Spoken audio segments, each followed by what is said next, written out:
Nos toca lo imposible. Así que nada, os dejo. Adelante, ¿eh? Creo que no está Bea, ¿verdad? No, Gracias. no, Bea no está. Adelante, todavía hay lugares, dicen en la camioneta. Pase adelante. Bueno, entonces si queréis empiezo yo ya. Sí, Vale. Adelante. Hola a todas, muchísimas gracias por haberos unido para venir a escuchar estas sesiones o estas jornadas dedicadas a la mujer. Este proyecto pues está formado por más mujeres, como ha dicho Luis, que ya iremos dando diferentes sesiones, todas mis compañeras participarán en esto. Y nada, esto arranca con el día del 8M que fue ayer, que es el Día Internacional de la Mujer. Bueno, ese día es importante no solo como celebración, sino sobre todo como, por lo menos para mí, como un día de lucha, como un día reivindicativo para luchar por todos esos derechos que nos han sido de alguna manera arrebatados y por todas esas víctimas y esas mujeres y tantas muertes y tantas cosas que han dejado a las mujeres siempre invisibilizadas. Y bueno, pues partiendo un poco de esta idea, ahora veremos un poquito varios conceptos que me parecían interesantes para iniciar en todo este tema que es enorme, por supuesto, que afecta al 50% de la población que somos mujeres, que a pesar de los cientos de kilómetros que nos separan y de que, por supuesto, hablo desde una posición occidental y privilegiada, creo que hay muchísimas cosas que nos unen y, bueno, pues quiero que estemos unidas en este proyecto y espero que podamos aportaros nuevas reflexiones y nuevos puntos de vista para cambiar las cosas pues un poquito. Y nada, vamos a empezar. Bueno, al final de la presentación habrá un ratito de coloquio en el que podréis pues resolver todas las dudas que tengáis, podemos hablar de cualquier cosa que queráis, si todo esto que hablemos os atraviesa, os dice algo o no tiene nada que ver con vuestras realidades. En todo caso, creo que sí lo va a tener, sobre todo algunas cosas, porque eso es lo que nos une como mujeres ahora mismo. Y bueno, pues vamos con ello. Vamos a ver la presentación.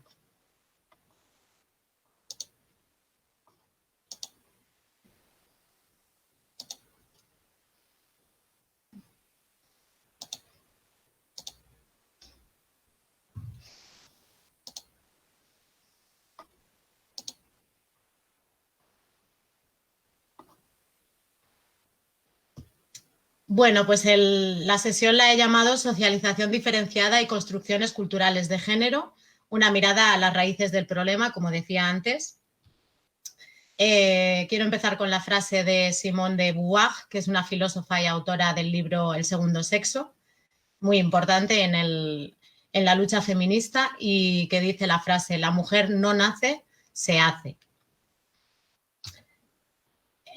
Todo este viaje que vamos a plantear lo resume la frase mirar el mundo de otra manera. Me gustaría que os hicierais una serie de preguntas y reflexiones a vosotras mismas, como estas que os planteo. Si tenemos los hombres y las mujeres los mismos derechos, si tenemos las mismas posibilidades para ejercerlos, si hay las mismas oportunidades en todos los ámbitos, en qué medida los hombres y las mujeres podemos desarrollarnos en igualdad de condiciones, cómo podemos contribuir a cambiar toda esta realidad en la que vivimos. Vale, pues son muchas ideas, entonces vamos a ver cómo empezamos un poco a entenderlas. Vamos a empezar. Os voy a presentar un esquema de más o menos lo que quiero que veamos. Todo empezaría un poco en la estructura grande de todo esto que es el patriarcado. Luego quiero que veamos lo que significa el proceso de socialización diferenciada por sexos. Cuáles serían los agentes de socialización principales. El que van a ser la socialización primaria será la familia y la secundaria serán otros agentes distintos que nos influyen a lo largo de la vida. Por otro lado, también tenemos el sistema sexo-género y nos hará hablar de la identidad de género, que es muy importante. Y luego pues también vamos a hablar de otras construcciones culturales que crean también mucha desigualdad, como son los estereotipos y los roles de género. Muy bien, pues vamos a empezar hablando del patriarcado. Vamos a ver algunas fotografías, ¿vale? Quiero que las miréis. Estos son los grandes representantes de la Unión Europea. Y bueno, esta fotografía fue tomada hace solo 3 días. Aquí tenemos al presidente del Gobierno de España, Pedro Sánchez, y al actual rey de España, Felipe VI. Y bueno, pues a una serie de hombres. Supongo que sí que hay algo que os llamará la atención en nuestras fotografías, o quizá no, porque lo tenemos muy normalizado. Pero está claro que debemos preguntarnos por qué en todos los órganos de toma de decisiones en los diferentes ámbitos político, económico, cultural, social, religioso, siempre o casi siempre están ocupados por hombres. Y sin embargo, en el lado opuesto, ¿cómo podemos explicar que el 70% de la población que vive en la pobreza sean mujeres? Pues bien, el patriarcado. Aquí viene la parte teórica. El patriarcado es un sistema de organización político, económico, religioso y social. Abarca todos los ámbitos, pero genera unas relaciones totalmente jerárquicas y desiguales, donde los hombres tienen una posición de superioridad con respecto a las mujeres, tanto en el acceso como de todo tipo de recursos, como en las oportunidades que se les ofrecen. Casi todos los puestos importantes, como hemos dicho, van a estar ocupados por hombres, lo cual genera también que van a elegir a otros hombres y esto se va a ir perpetuando. También se generan por el patriarcado muchas situaciones de dominación e incluso de explotación de mujeres. Por tanto, también tenemos que recordar que es una forma de opresión muy antigua, que forma parte del ser humano desde que tenemos recuerdos. ¿Cómo se perpetúa este sistema? Pues se perpetúa además en los distintos países, es algo que es internacional, de las diferentes épocas culturales, en las distintas religiones. Esto tiene una característica que es lo que le hace modificarse rápidamente en el tiempo, y es que tiene una capacidad muy grande para adaptarse. Las prácticas van a ir cambiando en función del grado de desarrollo que tengan los diferentes países y según se vayan estableciendo unos regímenes políticos u otros. Veamos algunos ejemplos. Por ejemplo, en países que están en vías de desarrollo y con algunos regímenes autoritarios, como puede ser, por ejemplo, Arabia Saudita, las normas van a determinar qué es lo que pueden hacer y qué no pueden hacer las mujeres y van a conllevar unas sanciones en el caso de no cumplirlo. También, por ejemplo, hace falta permiso de un familiar del sexo masculino, que puede ser el padre, el esposo, el hermano o incluso a veces el hijo, para poder ir a estudiar a la universidad, para viajar al extranjero o para escoger, por ejemplo, a su pareja o para buscar incluso atención médica.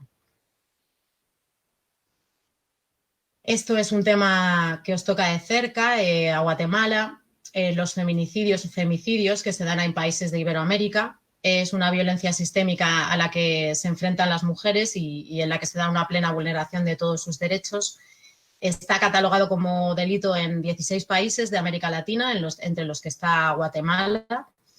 También está México, Costa Rica, Chile, El Salvador, Perú y Nicaragua, por ejemplo. Y en otro lado tenemos los países desarrollados llamados del primer mundo, como es España, en donde el patriarcado toma nuevas formas que son un poco más sutiles.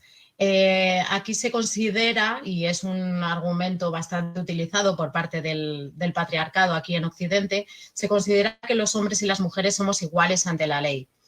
Sin embargo, a pesar de que existe cierta igualdad legal, continúa habiendo una serie de desigualdades que son bastante evidentes, tanto en el mundo laboral como en el reparto de tareas del hogar, de los cuidados, el acceso también a cargos importantes, en la visibilización de la mujer en todas las áreas que han sido siempre consideradas masculinas, como son la ciencia, el deporte, la política, la economía, la tecnología.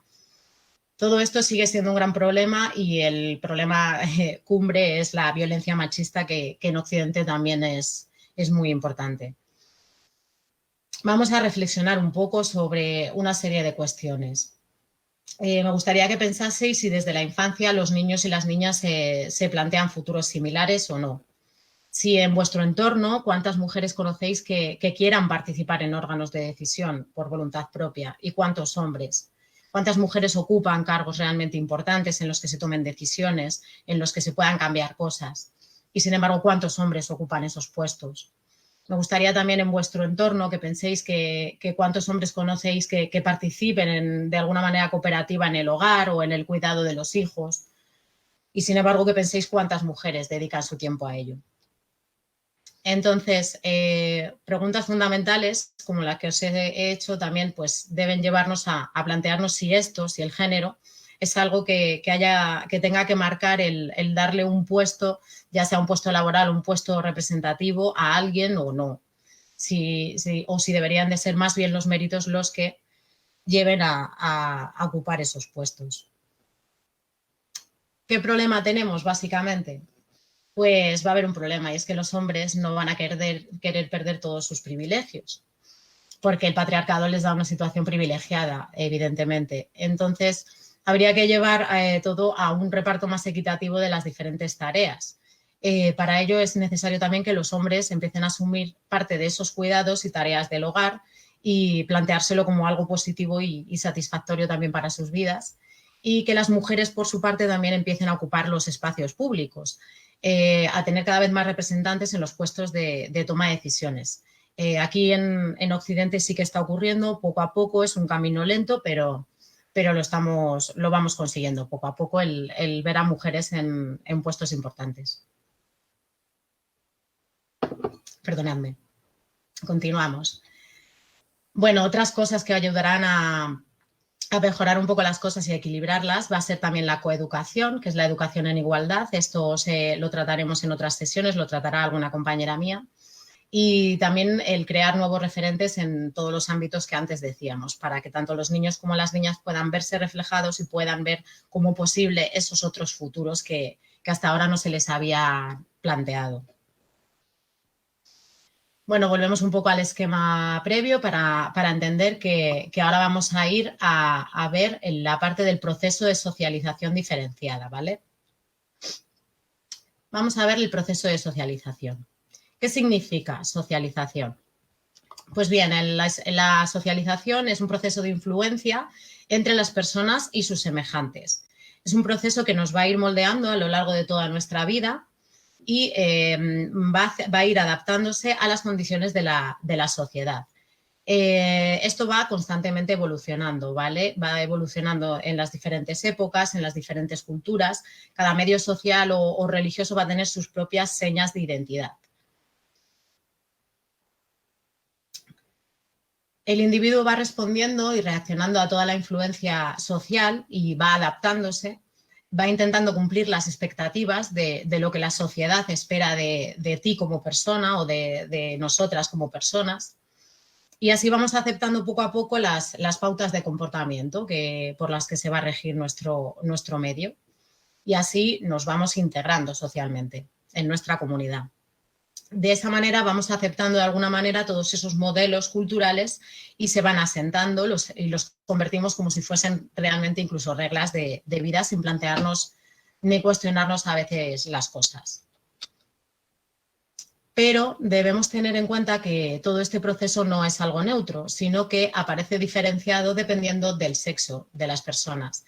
Por eso se llama socialización diferenciada en función del sexo, porque no es lo mismo la socialización hacia los chicos o a los hombres que a las mujeres, sino que los modelos de comportamiento asignados a hombres y mujeres son totalmente distintos. Y esto lo vamos a ver desde la propia infancia, el cómo se va inculcando esos modelos de una manera muy diferenciada en los chicos y en las chicas. Y para mostrároslo, quiero poneros un vídeo que se llama La mente en pañales.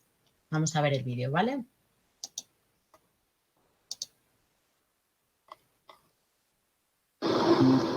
A través de un famoso experimento se muestra cómo. Tomamos a un bebé. Lo vestimos de rosa. Y luego pedimos a unos adultos que no saben que es un niño que le hablen. I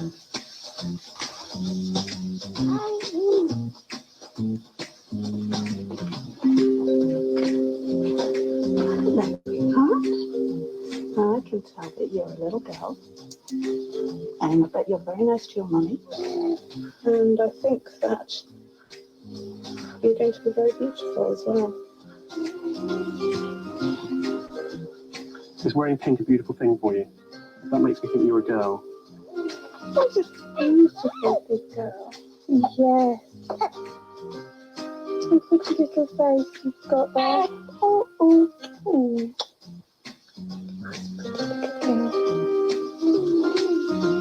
Después cogemos al mismo bebé. Le quitamos la prenda rosa y la sustituimos por una de color azul.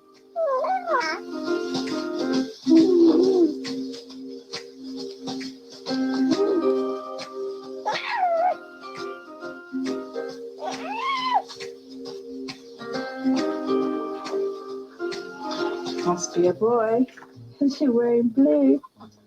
You're a little boy, I think. Huh? Oh, look at that. Look how strong you are. Whee! Oh, you're big, aren't you? Look at you. You're like a little wrestler with your big hands and your strong little body. Oh, you're a very strong boy. What are you going to be when you grow up, eh? I think you're going to be a policeman. What are you going to be? Are you going to be a little dancer? Be a beautician or maybe even an actress, because you're very, very beautiful. I think you're going to be a big football player.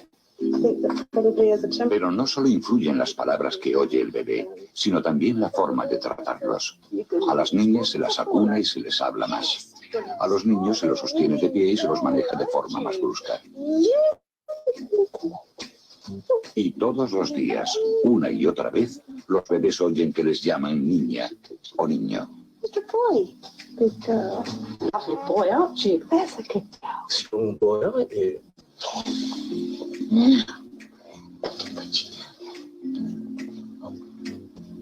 El resultado, tan pronto pueden hablar, los niños saben ya a qué sexo pertenecen.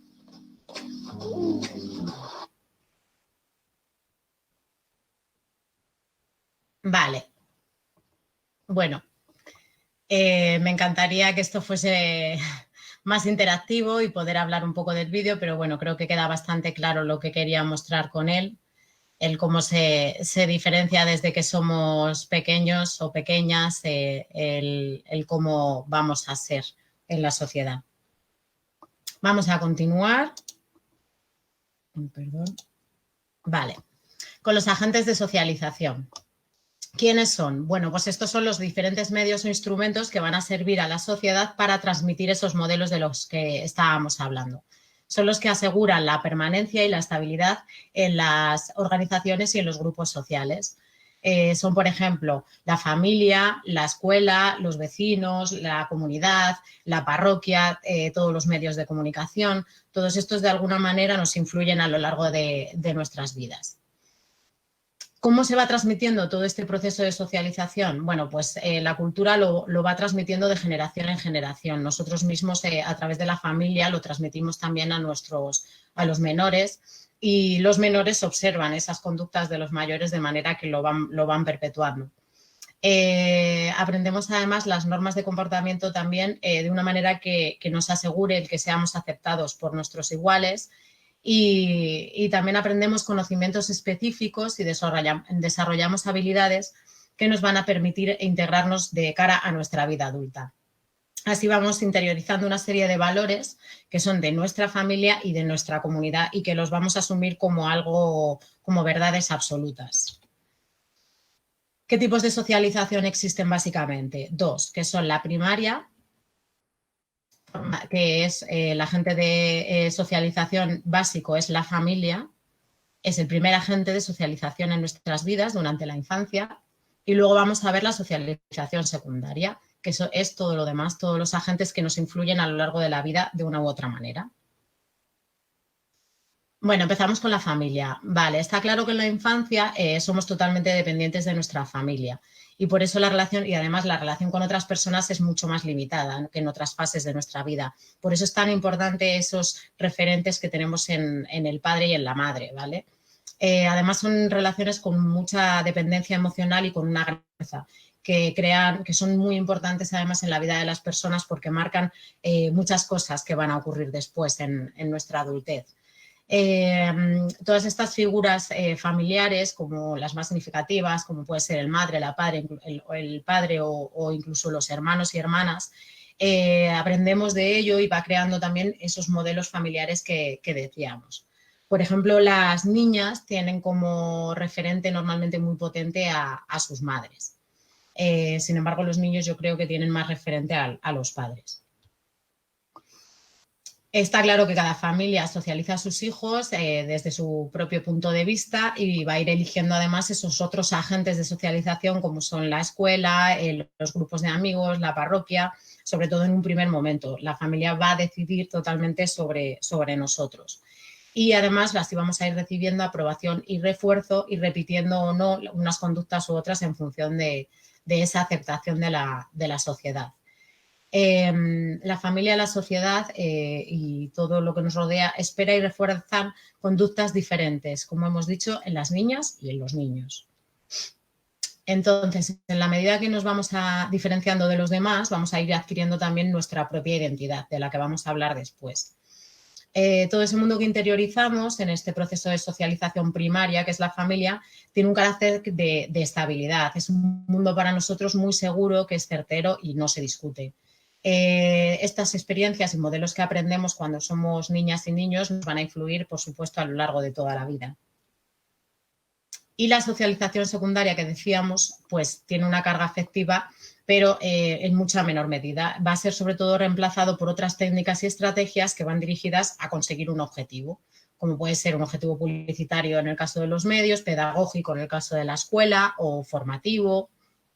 Vale, toda esta socialización secundaria, las relaciones también se establecen de una manera jerárquica y lo que hacemos es ir absorbiendo simplemente partes de esa realidad que se nos muestra, no una realidad completa porque hay muchísimas realidades.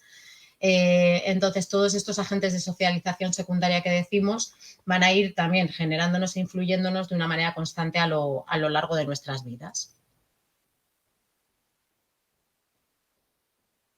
Bueno, esto es una viñeta un poco cómica, aunque no tiene mucha gracia, que dice que, hija mía, algún día todo esto será tuyo, como si fuese un gran legado dejarle todas las tareas del hogar, como vemos ahí.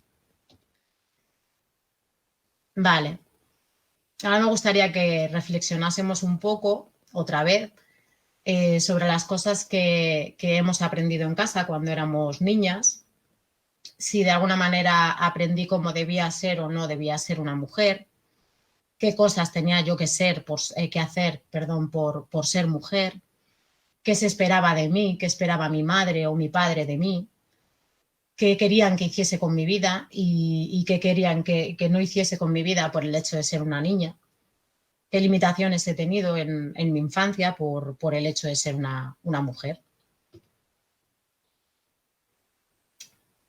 Bueno, me encantaría todo esto, estas reflexiones. Si queréis, luego al final de la sesión podemos hablar un poco de ellas, pero me gustaría que las cogierais y también algunas de ellas las llevarais con vosotras, para que le dieseis pues un poco de sentido a todo esto y ver si tiene algo que ver con vosotras.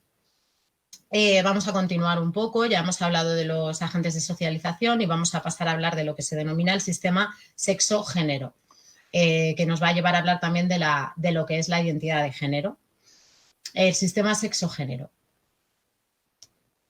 y la identidad de género. Bueno, vamos a ver lo que es el sexo y lo que es el género. Por eso se llama sistema sexo-género, ¿vale? Porque se asocia el sexo al género.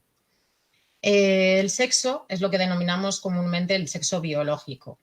Normalmente nada más nacer ya nos asignan directamente un sexo, ya nos dicen, bueno, incluso antes de nacer, se sabe muchas veces, se sabe casi siempre si ya va a ser un niño o una niña. Y eso ya va a marcar, pues como intuiréis, ya va a marcar muchas cosas. El sexo, por tanto, es solo un conjunto de aspectos biológicos que va a determinar qué órganos reproductores va a tener la persona, tiene la persona. Si son testículos sería un chico y si son ovarios sería la mujer. Por tanto, es algo que es universal y que coincide en el tiempo y en la cultura. Sin embargo, el género no es algo biológico, sino que es un conjunto de características que es la cultura y la sociedad la que atribuye a las personas en función de si son hombres o son mujeres. Por género entendemos todas esas diferencias que hay entre hombres y mujeres, pero que no son biológicas, que han sido asignadas de una manera social o cultural. Como ya hemos dicho, desde el momento del nacimiento esto nos va a influir. Pues bien, con este dibujo quiero mostraros que por un lado está, como decíamos, el sexo biológico, ¿vale? Y por otro lado estaría de lo que vamos a hablar, que es la identidad de género, que estaría, por decirlo así, en nuestra cabeza, en nuestra mente. No estaría determinada por nuestro sexo biológico. ¿Cómo va a influir el género en la vida de las personas? Bueno, pues el género nos va a imponer unas normas de conducta diferentes a los hombres y a las mujeres, como ya hemos dicho. Y esto es lo que ya denominamos los mandatos de género. Hay que hacer tal por ser mujer, hay que hacer tal por ser hombre. Influye también muchas veces esto, por supuesto, pues en todos los factores de la vida, tanto en el tipo de trabajo que vamos a hacer, como en las actividades de ocio, como en los roles que se establecen en las familias, en los grupos sociales. Está claro que en este proceso de socialización que venimos contando, los roles que se van a otorgar a los hombres y a las mujeres son muy diferentes. Además, esto, por ejemplo, a las mujeres pues normalmente nos perjudica un poco más porque nos suele exigir un cuidado y una atención a nuestra imagen corporal normalmente por encima de los hombres, aunque hoy por hoy eso también está cambiando. Disculpad. También se nos impone incluso una conducta y una forma de actuar en cuanto a nuestra sexualidad. Nos determina la posición que vamos a ocupar en la sociedad y cómo deben ser nuestras relaciones personales también. El sistema sexo-género del que hablamos, por tanto, es asignar directamente un sexo biológico a un género, dar por hecho que directamente si nace con los órganos genitales masculinos es un chico y va a ser un hombre y va a tener un género masculino, y si nace una niña con sexo biológico femenino se la va a considerar directamente una mujer con el género femenino, con todo lo que esto conlleva. Sin embargo, deberíamos tener en cuenta que esta relación directa que intenta establecer el sistema sexo-género en realidad no es un fenómeno ni natural ni biológico. Por ello, hay que cuestionarlo ampliamente porque está claro que el ser humano es la especie con una mayor complejidad y diversidad y no todo es hombre, mujer, blanco o negro. Bueno, aquí está un poco el esquema de lo que acabamos de contar, de lo que sería la teoría del sexo-género. El sexo, por tanto, es biológico. Se basa sobre todo en las diferencias biológicas y es algo estable, mientras que el género es algo cultural, basado en las diferencias culturales y absolutamente cambiante en función de las épocas y de la cultura. No sé si creo que no estáis viendo mi pantalla, ahora sí. Vale. Vamos a hablar de la identidad de género. Aunque primero quiero que hablemos antes de pasar a la identidad de género, quiero que hablemos de lo que es la identidad personal de cada uno. Esto va a responder a la pregunta de quién soy yo, de qué es lo que me define. Por tanto, la identidad personal es la percepción subjetiva que tengo sobre mí misma con respecto a la relación conmigo misma y con los demás. Entonces, es un conjunto de características que hace que yo misma sea diferente y única con respecto a todo el mundo.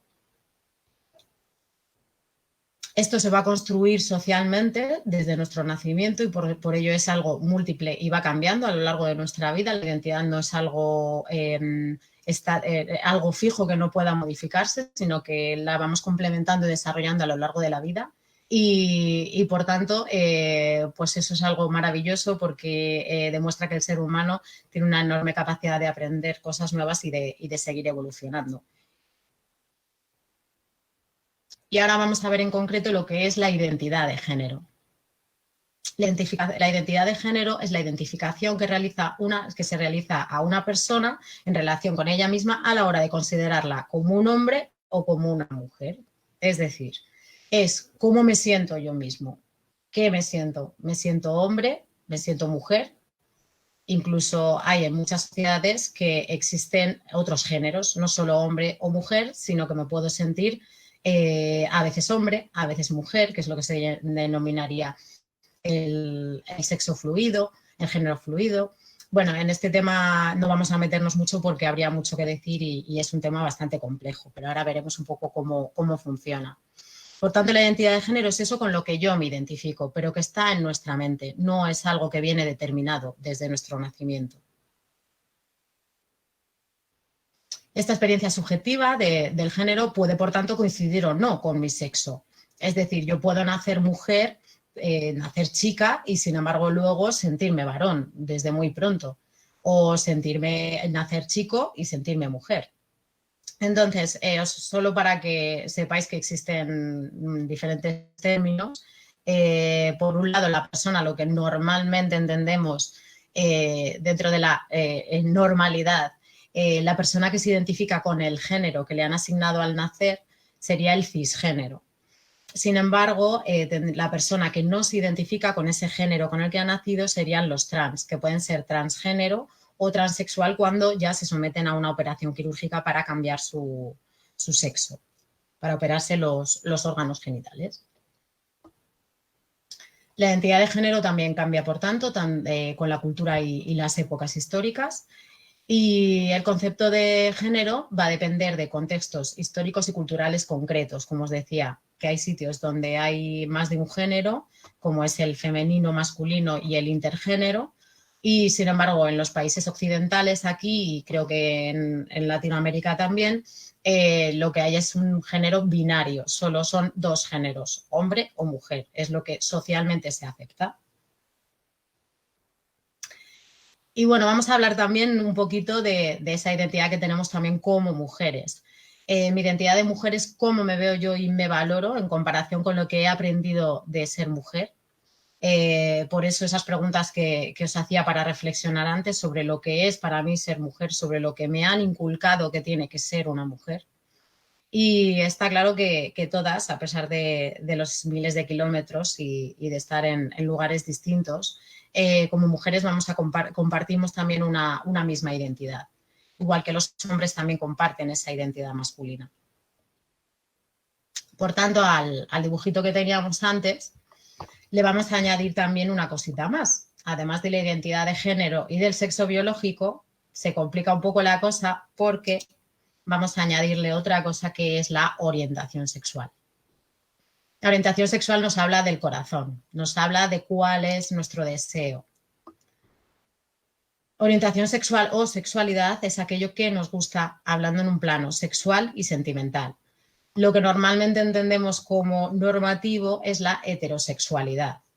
Por eso existe una heteronormatividad, el hombre y la mujer. Pero va a convivir con otras orientaciones sexuales que no suelen ser en muchos países aceptadas, como es la homosexualidad, la bisexualidad y otras como la asexualidad o pansexualidad, pero ya son términos más complejos y sería meternos en otros temas que ya hablaremos.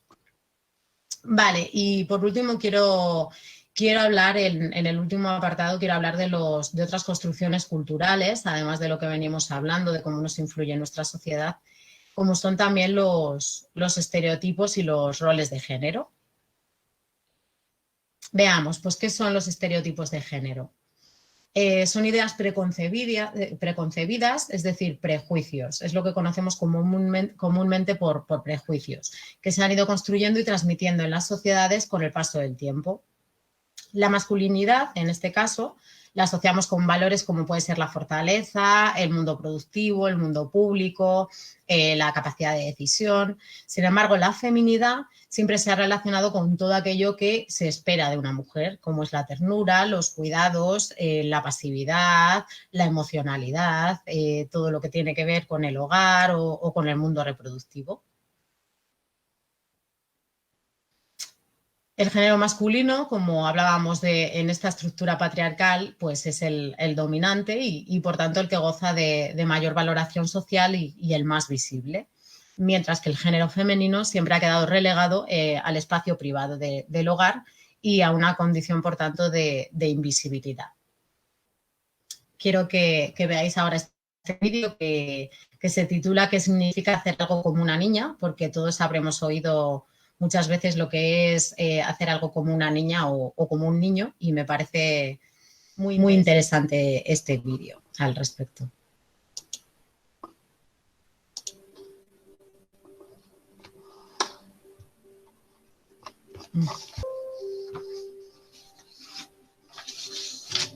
My name is Dakota, and I'm 10 years old. Show me what it looks like to run like a girl. Throw like a girl. Fight like a girl. What does it mean to you when I say run like a girl? It means run as fast as you can. So do you think you just...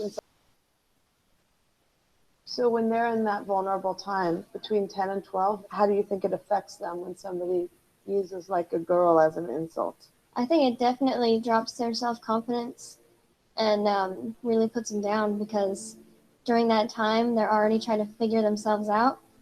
And when somebody says you hit like a girl, it's like, well, what does that mean? Because they think they're a strong person. It's kind of like telling them that they're weak and they're not as good as them.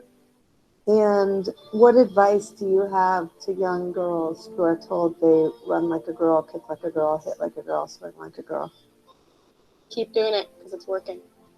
Somebody else says that running like a girl or kicking like a girl or shooting like a girl is something that you shouldn't be doing. That's their problem, because if you're still scoring and you're still getting to the ball on time and you're still being first, you're doing it right. It doesn't matter what they say. I mean, yes, I kick like a girl and I swim like a girl and I walk like a girl and I wake up in the morning like a girl because I am a girl. And that's not something that I should be ashamed of. So I'm going to do it anyway. That's what they should do. If I asked you to run like a girl now, would you do it differently? I would run like myself. Would you like a chance to redo it? Yeah.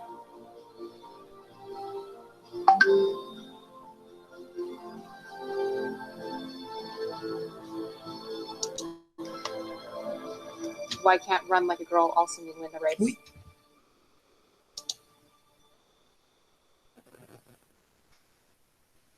Vale, me he salido de la presentación, disculpadme. Volvemos otra vez, ¿vale? Una cosa, Mary, ¿me escucha? Sí, solo una cosa. Es que los videos es posible que como pasan tan rápido, pues las compañeras no les haya dado tiempo a leer. Por si es vale, así. Sí, había pensado que como este era leído iba a comentarlo un poco, de hecho, porque como el otro sí que lo contaban en alto, este iba a comentar un poco de lo que había ido el vídeo, de una manera breve. Perfecto, muchas gracias. Gracias a ti, gracias Pilar. Silencio micro. Gracias. Bueno, pues como decía Pilar, yo había pensado que probablemente el vídeo, como es en inglés y está subtitulado en español, al estar allí juntas vosotras no habréis leído a lo mejor lo que pone. No sé si a lo mejor un poco por contexto habéis entendido. Lo que viene, esto es un casting publicitario o para algo, ¿vale? Y lo que les vienen a decir es que hagan algo como una niña. Les preguntan, les dicen que corran como una niña, que golpeen como una niña o que tiren algo como una niña. Y entonces lo hacen pues de una manera como habéis visto, lo que entendemos como una niña. Y sin embargo luego cuando ponen a niñas reales y les dicen que corra como una niña, que peleen como una niña y que lancen como niñas, lo hacen con todas sus ganas, porque para ellas eso es ser como una niña. Y entonces pues quería un poco que reflexionaseis en torno a ese tipo de estereotipos de género, como estamos hablando, que suelen venir de la mano de esas frases de hacer algo como una niña o como un niño, estás llorando como una niña, pelea como un niño, sé fuerte como un hombre, no llores como una mujer. Todo este tipo de estereotipos que nos sonarán. Vale, pues continuamos un poquito, ya no nos queda mucho. Vamos a ver ahora los roles de género. En realidad los estereotipos y los roles de género es algo muy similar. Los estereotipos se refieren más bien a un poco esos prejuicios, esas ideas preconcebidas que tenemos de las personas, mientras que los roles se refieren más bien a las funciones o a las tareas asignadas. Entonces, en concreto, los roles de género es la creencia que la sociedad hace al dividir a los hombres y a las mujeres como si tuviesen unas funciones predeterminadas. Es decir, como si lo femenino y lo masculino fueran cosas ya impepinables que van a tener que ser así, y si eres femenino tienes que hacer unas funciones y unas labores, y si eres masculino vas a orientarte hacia otras áreas y otras tareas. Me parecía interesante la frase de Nuria Varela, que es una feminista importante aquí en España. En su libro Feminismo para principiantes dice una frase que destaca mucho cómo se van perpetuando esos roles de género, que es que se hacen verdades indiscutibles a fuerza de repetirse una y otra vez. Entonces, algunas frases que todas habremos escuchado en algún momento de nuestras vidas pueden ser pues que las mujeres somos dependientes, emocionales, cálidas, delicadas, que también somos por otro lado frías, calculadoras, envidiosas, muy traicioneras, que el sueño de toda mujer es también ser madre, que los hombres sin embargo son independientes, son más racionales, más decididos y más competitivos, que son bruscos y no pueden mostrar sus sentimientos, y lo más importante, por ejemplo, para un hombre es su sexualidad. Esto también, o que no saben vivir sin el sexo, pues todo esto no dejan de pertenecer al espacio de los roles de género asignados de una manera desigual. En todo esto, como no, tiene que ver el patriarcado del que hablábamos al principio de la sesión. Es el propio patriarcado como estructura que invade todo, el que va a tratar de convencernos de que todos estos roles y todos estos estereotipos son actitudes y rasgos biológicos, que es así pues por orden natural.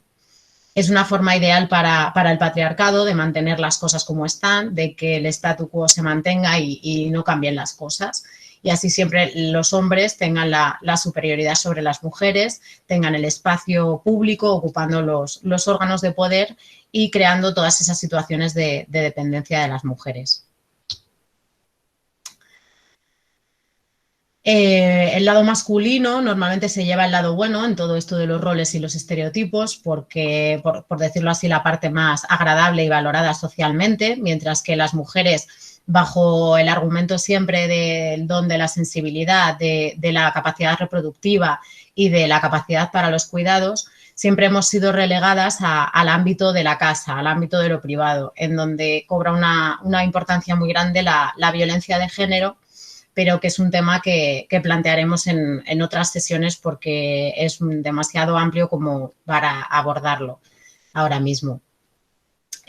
Todos los labores y los trabajos femeninos que existen normalmente son menospreciados y más invisibilizados, suelen ser peor retribuidos y socialmente son menos valorados los trabajos de mujeres. Y estos son rasgos también que se asumen ligados a la feminidad, como son la empatía y la sensibilidad, y esto pues ha reforzado siempre la imagen de la mujer como que es débil y frágil. Y nada, pues que los hombres tengan un poco de cuidado porque el patriarcado no solo perjudica a las mujeres, sino que en el fondo nos perjudica a todos, a ellos también, porque como siempre tienen que hacer esas pruebas de virilidad, bueno, pues han tenido que alejarse siempre de todo lo que tiene que ver con lo femenino, perdiéndose todo ese lado emocional y afectivo. Históricamente también se les ha puesto pues esas pruebas de virilidad, de ser los más fuertes. Los peores insultos hacia ellos han sido siempre pues, los que tienen algo que ver con la feminidad, como puede ser el nenaza, marica, gallina o lloras como una nenaza. y a ellos mismos todo ese tipo de cosas les va a limitar mucho a la hora de expresarse, de ser quien quieran ser y a la hora de poder expresar todas sus emociones.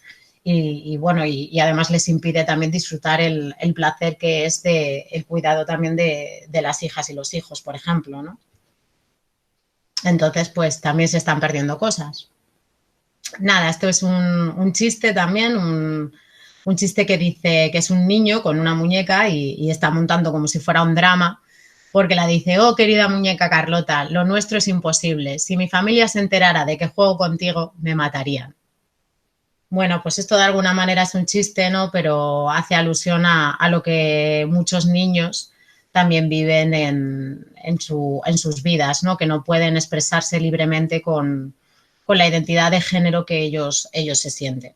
O simplemente jugar con una muñeca porque les apetece.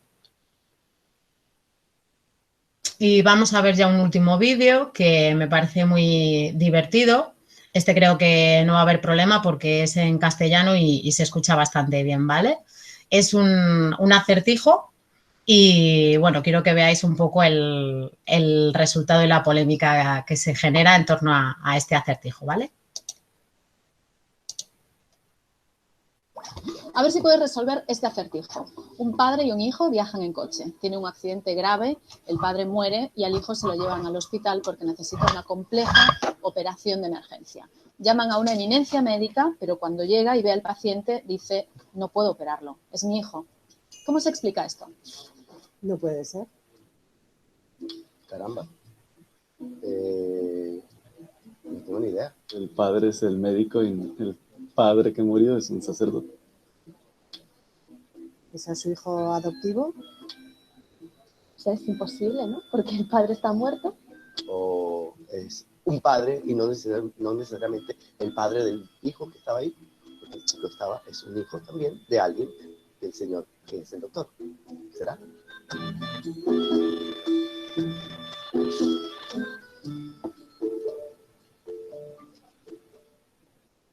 El médico es la mamá del hijo. La mamá es cirujano.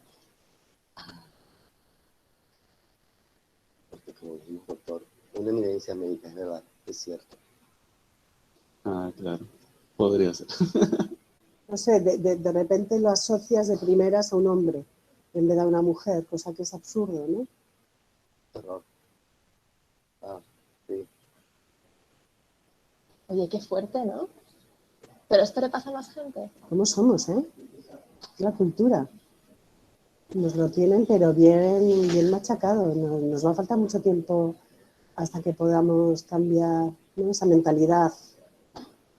Pero llegará. Si no se te ocurrió pensar que la eminencia médica es una mujer, no eres el único ni la única. Lo que nos pasa a muchos hombres y mujeres se llama parcialidad implícita. Cuando somos niños, nuestro cerebro inconsciente aprende de lo que nos rodea y establece conexiones neuronales entre distintos conceptos. En este caso, entre ser hombre y ser una eminencia médica. Esas relaciones, aunque tienen un origen cultural, se vuelven parte de un proceso automático que además nos acompaña toda la vida. Y por eso, hasta las personas más feministas pueden dudar a la hora de tratar de resolver este acertijo, porque nuestro cerebro inconsciente puede contradecir los valores en los que firmemente creemos, como la igualdad de género.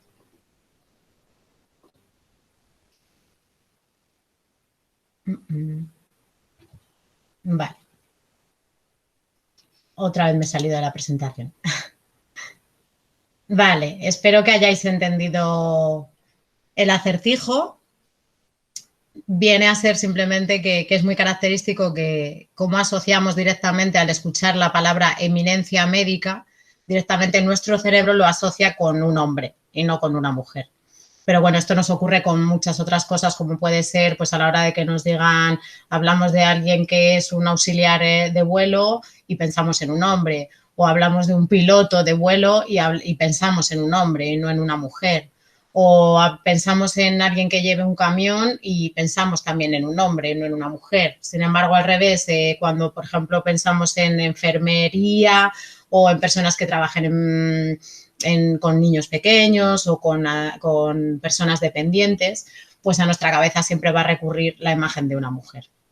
Y ahí es donde se ve claramente cómo nos ha afectado ese proceso de socialización del que llevamos hablando toda esta sesión. A ver, Ay, perdón. a ver si puedes resolver este acertijo. Vale. Bueno, ya vamos acabando. Por tanto, es nuestra responsabilidad como ciudadanas y ciudadanos del mundo romper con todos estos estereotipos y roles. Tenemos que intentar que todo esto vaya cambiando. Todos estos roles que vemos en los medios de comunicación, en la publicidad, que utilizamos en el lenguaje y los leemos a diario, que están incluso implícitos también dentro de la propia familia, en el reparto de tareas, pues todos estos estereotipos y roles de los que venimos hablando es necesario desmontarlos, cogerlos, destrozarlos y darles la vuelta. Y para ello, bueno, pues vamos a ver ahora algunas cosillas que podemos hacer, pero esto es importante porque va a hacer que seamos personas más libres, en realidad, tanto los hombres como las mujeres. Vamos a ser más dueños de nuestras elecciones y sin estar tan agarrados a esos condicionantes sociales y de género que nos rodean. ¿Qué podemos hacer nosotras entonces? Bueno, pues desde nuestras propias vidas y desde nuestras propias experiencias podemos sobre todo generar una educación basada en la igualdad, ¿vale? Que rompa con todos esos estereotipos tradicionales que es muy difícil romper con ellos.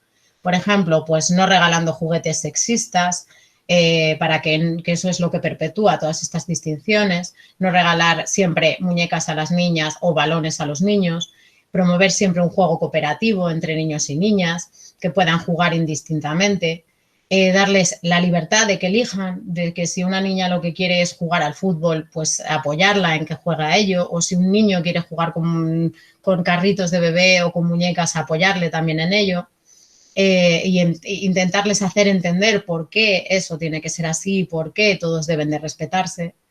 Hay que intentar no transmitir todo ese tipo de estereotipos con frases que a veces usamos sin darnos cuenta, como las mujeres son o los hombres son, porque no es verdad, no existen los términos absolutos.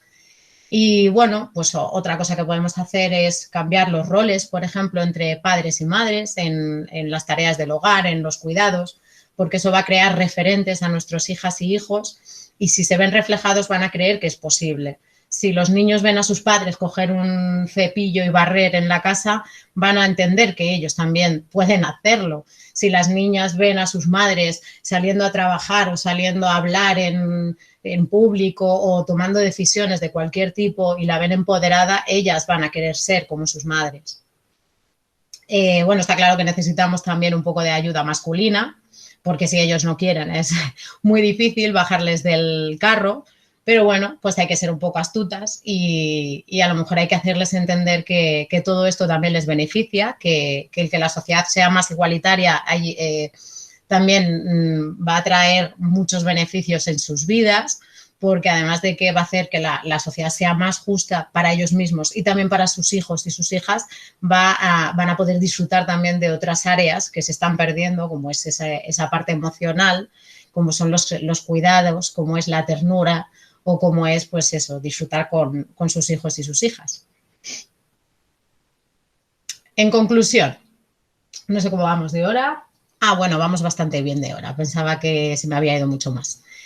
Bueno, esto es un poco en resumen para que os queden un poco las ideas que yo considero más importantes de todo lo que hemos hablado, que supongo que es demasiada información para un día.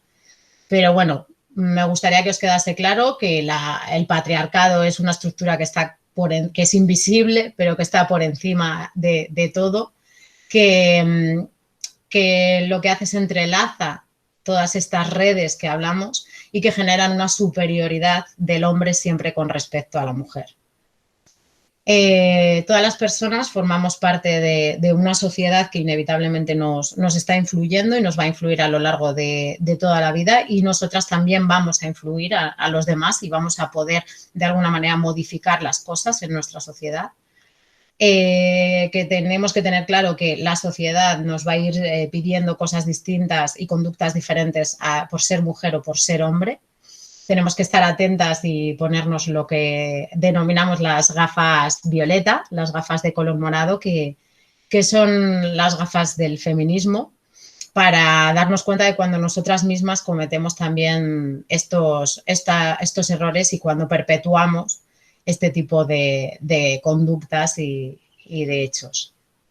Bueno, es muy importante sobre todo la familia en esa fase que decíamos de la infancia, que es cuando se pueden establecer todos los muchísimos modelos de comportamiento que nos van a afectar a lo largo de la vida. Por eso los modelos familiares y los ejemplos familiares son tan importantes. Que no es cierto que el sexo biológico determine directamente cuál va a ser nuestra identidad de género.